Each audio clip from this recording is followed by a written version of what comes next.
practices it right from the initial stage. Well, this is just the beginning of what dry fasting does.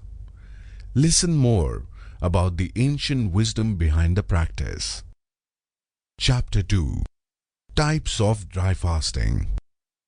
One of my clients, who is a working woman in her 30s and just started practicing dry fasting, wrote to me saying that she gives her body the best of rest and fasting. And the best thing that she says has happened to her is that she doesn't feel sleepy during the day at all. She is more alert than usual and doesn't feel the need for tea, coffee, food, or water. She is able to meditate better while on dry fasting.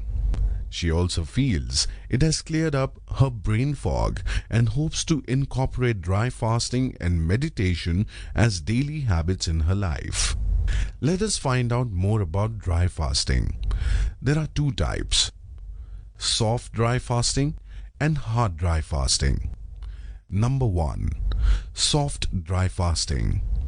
This allows an individual to come in contact with water, which could be through washing hands or the face or bathing. This is preferred for beginners and those who go to office. I recommend you begin with this if you are a working professional and new to dry fasting. Once you get used to this, you may try hard dry fasting, which is on a more advanced level. Number 2.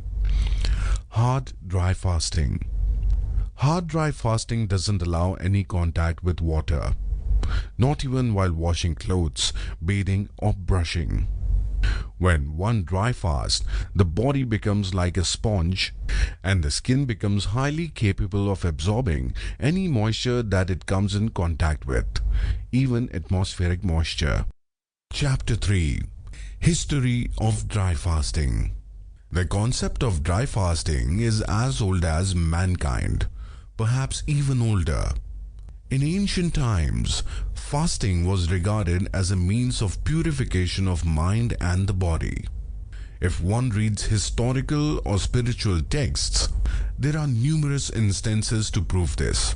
Christianity, Judaism, Gnosticism, Islam, Buddhism, Hinduism, and Indian traditions in South and North America all use fasting in some form or the other for purification, penance, mourning, sacrifice, or for deepening the spiritual connection with self. Many faiths even prescribe regular fasting to curb gluttony. In the United States, the groups that are most well known for their fasting traditions are Episcopalians, Roman Catholics, Lutherans, and Jews.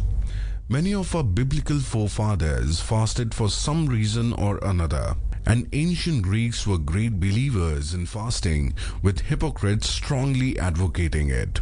It is said that Aristotle fasted regularly for greater physical and mental efficiency. Then there were others, such as Galen and Avicenna, who recommended fasting to their patients as part of their prescription. Yogic practices, too, include fasting and date back thousands of years. The ancient healing practice of Ayurveda includes dry fasting as a means of therapy. Muslims practice dry fasting almost for a month during Ramadan every year. Fasting has a special place in Jainism and Hinduism as well. Many married women across India on the festival of Karwa Chauth observe a yearly dry fast from sunrise to moonrise to pray for the safety and longevity of their husbands. In Judaism, there are 2 major dry fast days and 4 minor ones that are part of the Jewish year, in which they begin fasting from sundown when it is still light outside and end after the next sundown when it is dark outside and 3 stars can be seen in the sky.